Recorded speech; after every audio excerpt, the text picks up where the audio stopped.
Student BCom part second के ANF के paper second financial accounting and decision making में हमारा मार्जिनल कॉस्टिंग का चैप्टर चल रहा है। इससे पूर्व के वीडियो में मैंने आपको मार्जिनल कॉस्टिंग के बारे में बताया था। आज हम कंट्रीब्यूशन के बारे में पढ़ेंगे। कंट्रीब्यूशन जैसे कि हमने पूर्व में पढ़ा है कि मार्जिनल कॉस्टिंग में जितने भी एक्सपेंसेस होते हैं उनको फिक्स्ड एंड वेरिएबल में डिवाइडेड कर दिया जाता है ताकि मैनेजमेंट के डिसीज़न लेना आसान हो सके। Contribution is the difference between sales value and marginal cost. अंशदान एक प्रकार से हमारा जो विक्रय है, विक्रय मूल्य, उसमें से मार्जिनल कॉस्ट को घटाने के पश्चात बची राशि है। It is important for determining profit. अगर हमें लाभ ज्ञात करने हैं तो उसके लिए ये बहुत इम्पोर्टेंट है, क्योंकि प्रॉफिट तभी आता है जब कंट्रीब्यूशन में से हम फिक्स कॉस्ट को घटा देते हैं। अंडर मार्जिनल कॉस्टिंग हम सीमांत लेखांकन के बारे में पढ़ रहे हैं। तो सीमांत लेखांकन में प्रॉफिट तभी आएगा जब हम कंट्रीब्यूशन में से प्रॉफिट घटा देंगे। इससे कंट्रीब्यूशन से हमें जो है बीईपी के निर्णय लेना और अन्य बहुत सारे डिसीज़न लेना जो है उसमें हेल्प मिलती है। तो contribution is equal to sales minus variable cost, या ऐसे हम यूँ भी कह सकते हैं fix cost plus profit. Marginal cost का स्टेटमेंट के ये तो मैंने आपको सूत्र बताया, फार्मूला था। अब मान लीजिए हमें एक स्टेटमेंट के थ्रू अगर हमें कंट्रीब्यूशन निकालना हो या मार्जिनल कॉस्ट स्टेटमेंट, जिसमें कि अभी आगे के जो क्वेश्चन वगैरह हम करेंगे वो इसी पर डिपेंड होंगे। तो इसमें सबसे पहले सेल्स को बेस बनाया जाता है, उसमें से हमें वेरिएबल कॉस्ट जितनी भी हैं वो घटा देनी है। जैसे मान लीजिए वेरिएबल डायरेक्ट मटेरियल होता है, डायरेक्ट लेबर वगैरह होते हैं, या मान लीजिए वेरिएबल ओवरहेड हैं, उनको से हम घटा देंगे। कंट्रीब्यूशन आ जाता है, कंट्रीब्यूशन में से फिक्स कॉस्ट हम घटा देंगे तो हमारा प्रॉफिट अथवा लाभ आ जाएगा।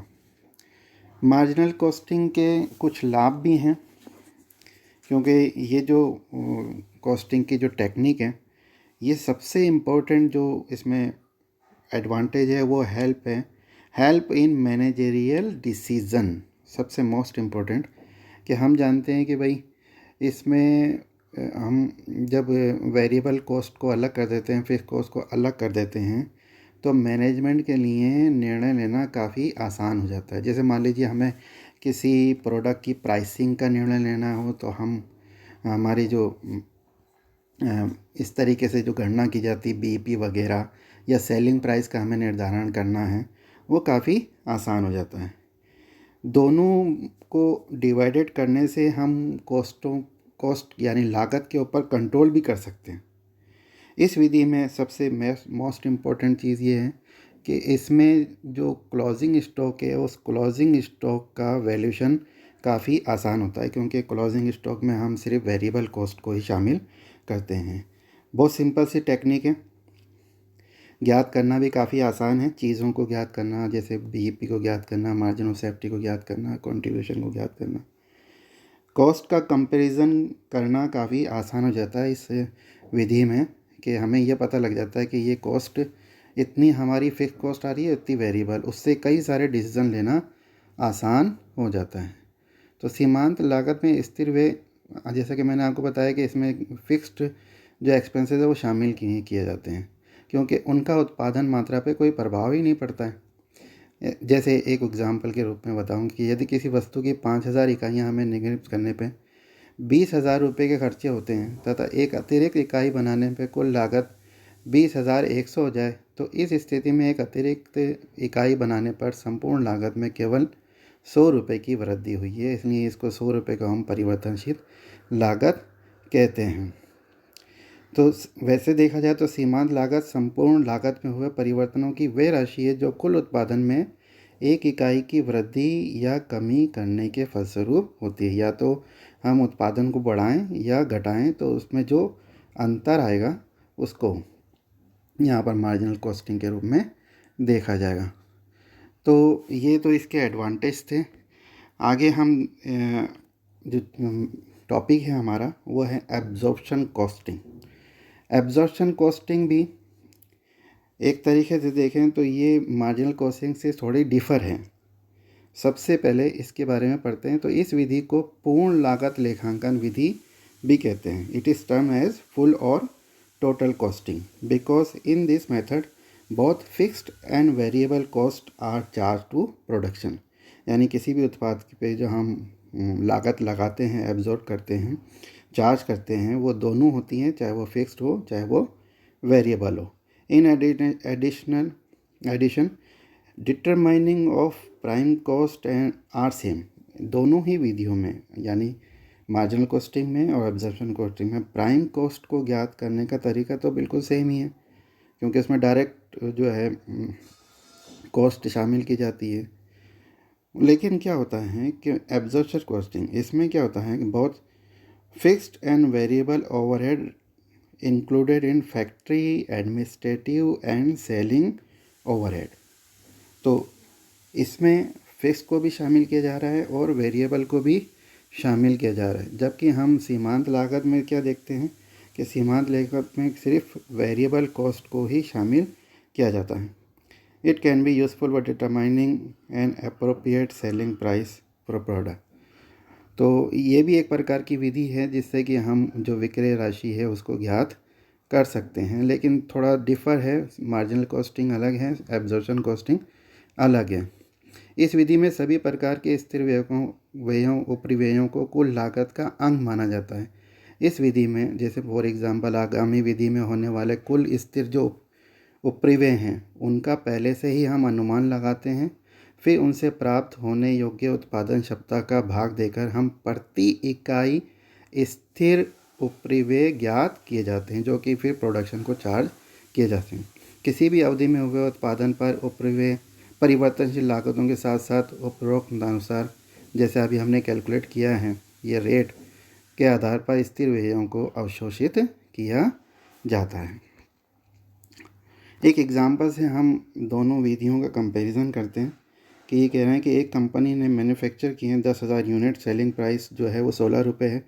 मार्जिनल कॉस्ट पर यूनिट इस तरीके से है, मटेरियल की कॉस्ट 6 रुपये है, लेबर की कॉस्ट 4 रुपये है, वेरिएबल कॉस्ट 1 रुपये है।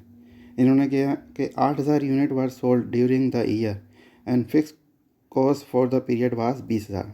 पूरे स्थायी व्यय जो थे पूरे इस अवधि के लिए 20,000 रुपये थे। इन्होंने कहा calculate profit under marginal and absorption costing method. अब हम क्या करेंगे, दोनों विधियों के अनुसार, यानी जो तरीका बताया है दोनों विधियों में उसके अनुसार हम प्रॉफिट को कैलकुलेट करेंगे।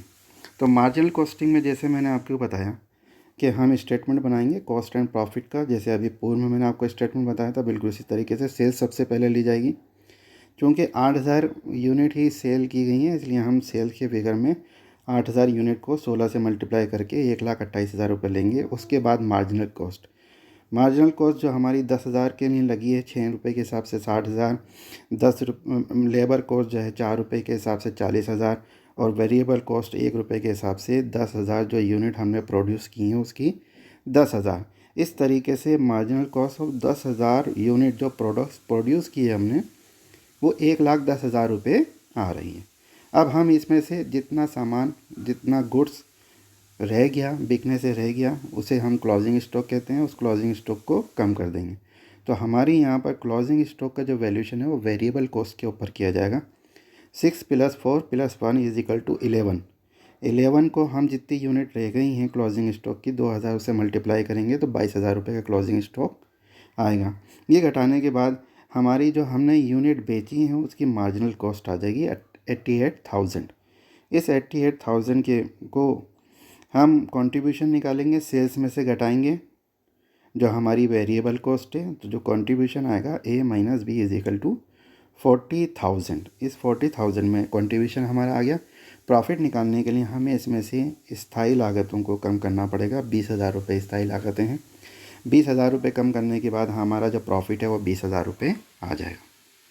अच्छा, एब्जॉर्प्शन कॉस्टिंग में देखिए, एब्जॉर्प्शन कॉस्टिंग में दोनों कॉस्टों को साथ साथ लिया जाएगा।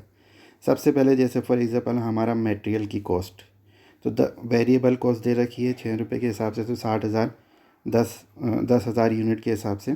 इसी प्रकार से लेबर, इन दोनों को जोड़ देंगे तो हमारी प्राइम कॉस्ट आ जाएगी 1,00,000 रुपये। इसके पश्चात वेरिएबल कॉस्ट है 10,000 रुपये, उसको ले लेंगे। फिक्स कॉस्ट हमारी 20,000 रुपये इसको हम चार्ज कर देंगे प्रोडक्शन को, तो हमारा कॉस्ट ऑफ प्रोडक्शन 1,30,000 रुपये आएगा। शुरू में हमारा कोई ओपनिंग स्टॉक है नहीं, इसलिए हम उसके पश्चात राशि ज्ञात करने के पश्चात हम जो क्लोजिंग स्टॉक है उस क्लोजिंग स्टॉक को लेंगे।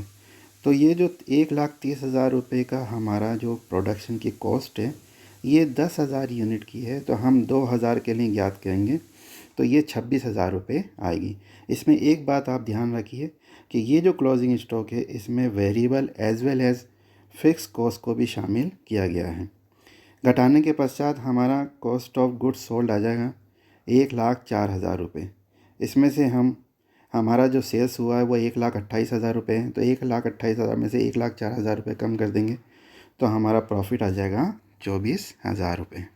तो ये दोनों में डिफरेंस है कि मोस्ट इम्पोर्टेंट चीज़ आपको जो समझनी है वो ये है कि इसमें आप देख रहे हैं कि जो प्रोडक्शन है उस मार्जिनल कॉस्टिंग में सिर्फ वेरिएबल कॉस्ट को चार्ज किया जाता है, फिक्स कॉस्ट को सिर्फ लाभों को ज्ञात करने के उद्देश्य से कंट्रीब्यूशन में से कम किया गया है, यानी वो P&L अकाउंट में चार्ज किए जाते हैं।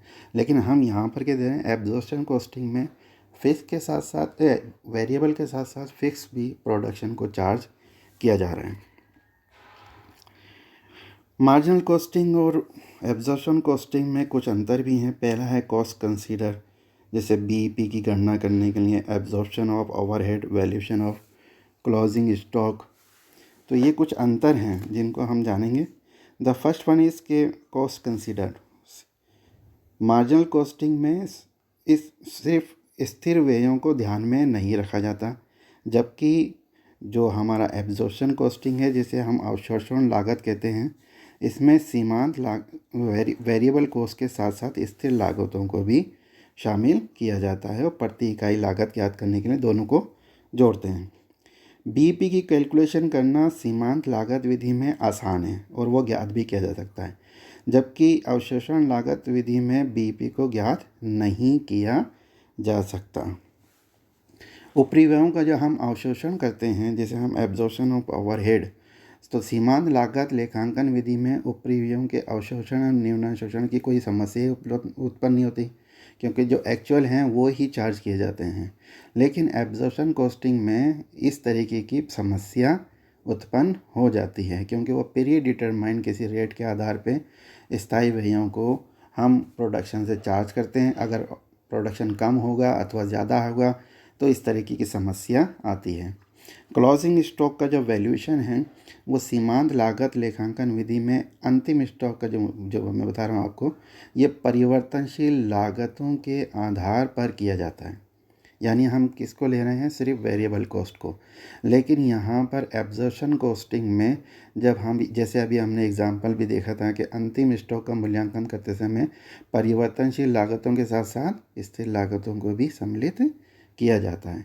एक्यूरेसी, तो एक्यूरेसी सबसे ज़्यादा हमारे सीमांत लागत लेखांकन विधि में है, क्योंकि इसमें स्थिर उपरिव्ययों के अनुभाजन की समस्या नहीं होती, इसलिए ये इसके परिणाम अधिक एक्यूर होते हैं। जबकि एब्जॉर्प्शन कॉस्टिंग में किसी एक रेट के आधार पे, समुचित आधार पे जो है स्थिर व्ययों का अनुभाजन किया जाता है। इसलिए अब यह अनुभाजन क्या है, ये 100% शुद्धता जो है नहीं दर्शाते हैं। प्रॉफिटेबिलिटी, तो सीमांत लागत लेखांकन विधि प्रबंध के निर्णय लेने में विशेष रूप से बहुत ही लाभदायक है, जबकि अवशोषण लागत लेखांकन की उपयोगिता केवल कुछ ही क्षेत्र तक सीमित है। जैसे हम कहें कि मौसमी उद्योगों में इस प्रकार की विधि का उपयोग किया जाता है। धन्यवाद।